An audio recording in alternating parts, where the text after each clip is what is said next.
Friends, welcome to पढ़ाई बाबा। आज की इस क्लास में हम सीखेंगे कि किस तरीके से की फ्रेम एनिमेशन का यूज करके आप अपनी वीडियो को क्रिएटिव और इंटरेस्टिंग बना सकते हैं। तो चलिए जान लेते हैं की फ्रेम और एनिमेशन क्या होता है। तो चलिए स्टार्ट करते हैं। सबसे पहले हम फिल्मोरा को ओपन करेंगे।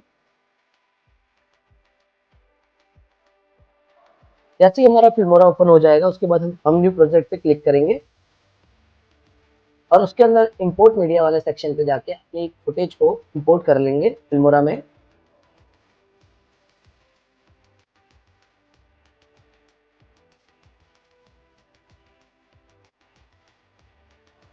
जैसे कि मैंने यहाँ पर एक वीडियो 2 फोटोज ले लिए हैं एग्जाम्पल के लिए। अब मैं आपको इसके अंदर की फ्रेम करके दिखाऊंगा और साथ ही साथ समझाऊंगा कि की फ्रेम वीडियो में कैसे करते हैं और इमेज में कैसे करते हैं। ठीक है, तो हम क्या करेंगे, इसको टाइमलाइन पे लेकर आ जाएंगे और आपको की फ्रेम करके बताएंगे।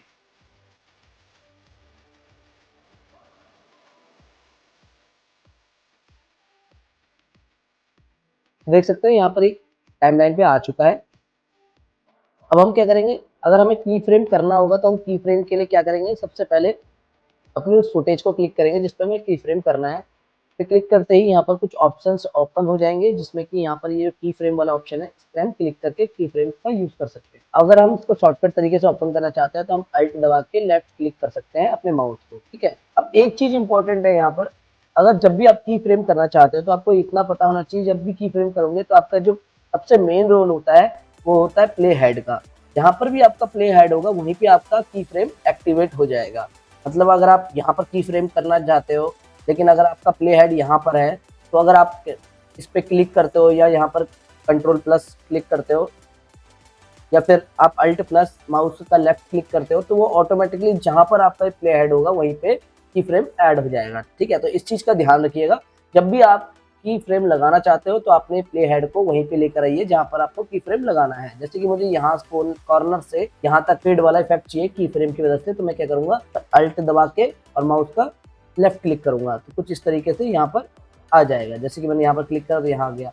अगर मुझे यहाँ क्लिक करना तो मैं यहाँ क्लिक कर दूंगा, यहाँ पर क्लिक करना तो यहाँ पर क्लिक कर दूंगा, यहाँ पर क्लिक करना है तो यहाँ क्लिक कर दूंगा। तो ये इस तरीके से बहुत सारे की फ्रेम आ चुके हैं, लेकिन ये अल्ट के साथ यहाँ पर आ चुके हैं लेकिन इनमें एनिमेशन नहीं है कोई भी। अगर आप देखोगे तो यहाँ पर कोई भी एनिमेशन नहीं है इस तरीके से। ठीक है, लेकिन ये की फ्रेम बन गया। अब इसमें एनिमेशन क्या देना है वो आप अलग से कर सकते हो, लेकिन मैं क्या करूँगा, कंट्रोल जेड करूँगा, सबको गायब करूँगा। ठीक है, कुछ इस तरीके से। अब क्या करूंगा, मैं सबसे पहले स्टार्टिंग में की फ्रेम ऐड करूंगा तो उसके लिए क्या करना पड़ेगा, मान लीजिए मैं यहाँ से क्लिक करता हूँ तो ये की फ्रेम ऐड हो चुका है। अब मैं क्या करूंगा, जैसे मैं इस प्ले हेड को यहाँ लेकर आया हूँ उसके बाद मैं अपने इस फुटेज के अंदर जाऊंगा और इसके अंदर कुछ भी एनिमेशन करूंगा तो वो एनिमेशन यहाँ पर क्रिएट हो जाएगा और जब वो क्रिएट होगा तो यहाँ पर भी एक की फ्रेम ऐड हो जाएगा। जैसे कि मान लीजिए मैं इसको रोटेट करता हूँ तो रोटेट करने के लिए मैं क्या करूँगा, सिंपली इस पर क्लिक करूंगा, पहले इसको जूम आउट करूंगा इस तरीके से ऐसे। ठीक है, और साथ ही साथ फिर मैं कुछ इस तरीके से इफेक्ट बनाऊंगा। अब जैसे मुझे एक की फ्रेम ऐड हो गया है, मैं थोड़ा सा आगे जाके तो वापस से थोड़ा सा जूम इफेक्ट करना है इस तरीके से और मैं थोड़ा सा नीचे करना चाहूँगा इस तरीके से। ठीक है, और मैं हल्का सा की फ्रेम से इसको वापस से रोटेट करूँगा इस तरीके से।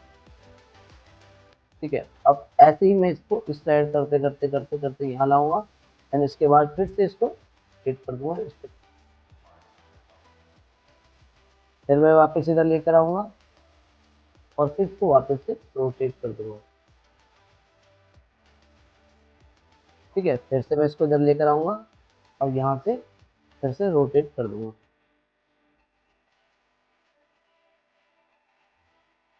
देख सकते हो जितना मैं इसको एनिमेट कर रहा हूँ, जितनी बार मैं इसको घुमा रहा हूँ या जितनी बार मैं इसको कुछ भी काम कर रहा हूँ वो उतना इफेक्ट लग जा रहा है। जैसे कि मान लीजिए मैं इसको वापस से थोड़ा सा सीधा कर दूंगा एक बार, ये हो गया सीधा। इसके बाद ये जो एंड है इस पर मैं इसको वापस इसकी सही पोजीशन ले आऊंगा, जैसे कि सही पोजीशन ये है और उसके बाद अभी भी ये थोड़े रोटेट है तो मैं इसको क्या करूँगा, यहाँ से इसको रोटेट कर लूँगा इस तरीके से। अब जो भी मैंने ये गलती से गलत रोटेट कर, जैसे कि मैंने ये गलती से गलत रोटेट कर दिया तो ये भी एनिमेशन क्रिएट हो चुका है। ठीक है, जो भी मैं अभी कर रहा हूँ इसमें ये सब कुछ एनिमेशन के अंदर दिखाई देगा। अब मैं क्या करूँगा, सबसे आगे लाऊंगा इसको अपने प्ले हेड को और उसके बाद प्ले करके देखेंगे तो कुछ इस तरीके का एनिमेशन यहाँ पर दिखाई दे रहा है। देखते तो कितना प्यारा लग रहा है ये। आप अपने हिसाब से एडजस्ट कर सकते हो, मैंने इसको अपने हिसाब से कर रखा है इसे टेम्परेरी आपको समझाने के लिए। आप अपने हिसाब से इसको सेट कर सकते हो। तो बेसिकली ये था की फ्रेम एनिमेशन। अब इसको फोटो में कैसे करेंगे वो भी मैं बता देता हूँ। जैसे कि आपने इस पर क्लिक करा, अब हम इसको स्ट्रेच कर लेंगे थोड़ा सा, अपने प्ले हेड को दोबारा इधर लाएंगे और स्टार्टिंग में जाके की फ्रेम को ऐड कर लेंगे। जैसे हमने की फ्रेम ऐड किया उसके बाद हम इसको यहाँ से यहाँ तक में एक इफेक्ट देना चाहते हैं। तो हम क्या करेंगे, हम इसको पहले तो हम इसको जूम इन करेंगे कुछ इस तरीके से, ऐसे, ठीक है। अब हम चाहते हैं कि इसकी ओपेसिटी जो है इसको हम बिल्कुल डाउन कर दें, डाउन से हाई कर दें। तो हम क्या करेंगे, सबसे पहले वापस जाएंगे वाले एरिया पे, इसकी जो ओपेसिटी है इसको हम बिल्कुल डाउन कर देंगे इस तरीके से। अब हम इसको थोड़ा सा आगे जाएंगे और यहाँ पर जाके इसकी ओपेसिटी को बढ़ा देंगे कुछ इस तरीके से, ठीक है। तो ये कुछ इस तरीके का एनिमेशन हो गया। हम इसको प्ले करके देखेंगे तो ये इस तरीके से हो गया, देखिए, ठीक है। अब हम चाहते हैं कि इसके बाद ये यहाँ पर इस 2 कदम के बाद हम इसको चाहते हैं कि हम ये रोटेट कराएं, ठीक है। तो हम क्या करेंगे, यहाँ क्लिक करेंगे, देन इसके बाद इसको हल्का सा स्ट्रेच करेंगे इस साइड को, ऐसे एक, देख सकते हैं यहाँ पर एक और की फ्रेम ऐड हो गया। और थोड़ा सा इसके बगल में जाएंगे और इसके बाद इसको दोबारा से इस साइड पे क्लिक कर देंगे, इस साइड पे ऐसे।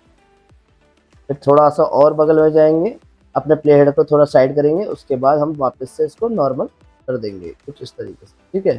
जैसे कि आप देख सकते हो मैं इसको थोड़ी थोड़ी दूरी पे की फ्रेम की मदद से एक एनिमेशन क्रिएट कर रहा हूँ, जो कि पॉसिबल होता है हमारे प्ले हेड की वजह से, ठीक है।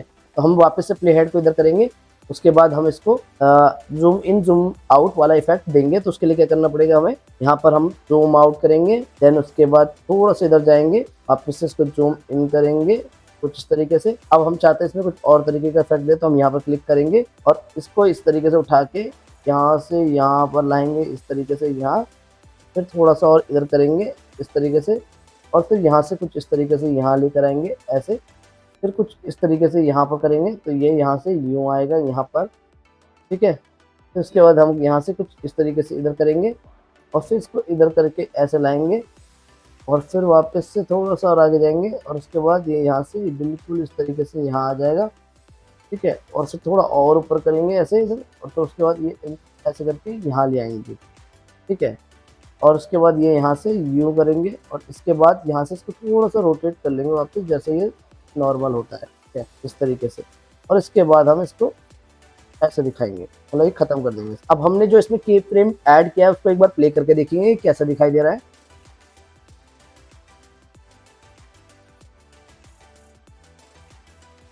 तो देख सकते हो ये कुछ इस तरीके का इफेक्ट आ गया है। तो ये जो की फ्रेम का इफेक्ट बना है, ऐसे ही इफेक्ट हम अपने और भी वीडियोस में या और भी फोटोज में ऐड कर सकते हैं की फ्रेम की मदद से। बेसिकली की फ्रेम का जो काम होता है वो ये होता है कि किसी भी एनिमेशन को कस्टम तरीके से एनिमेट कर सकते हैं अपनी तरीके से, और की फ्रेम की मदद से हम उसको अपने हिसाब से जैसा चाहे वैसा एनिमेशन दे सकते हैं। तो आई होप आपको अच्छे से समझ में आ गया होगा कि किस तरीके से की फ्रेम एनिमेशन का यूज करके आप अपनी वीडियो को क्रिएटिव और इंटरेस्टिंग बना सकते हैं। तो अब हम मिलते हैं अपनी नेक्स्ट क्लास में नेक्स्ट टॉपिक के साथ। तब तक के लिए बाय बाय, टेक केयर।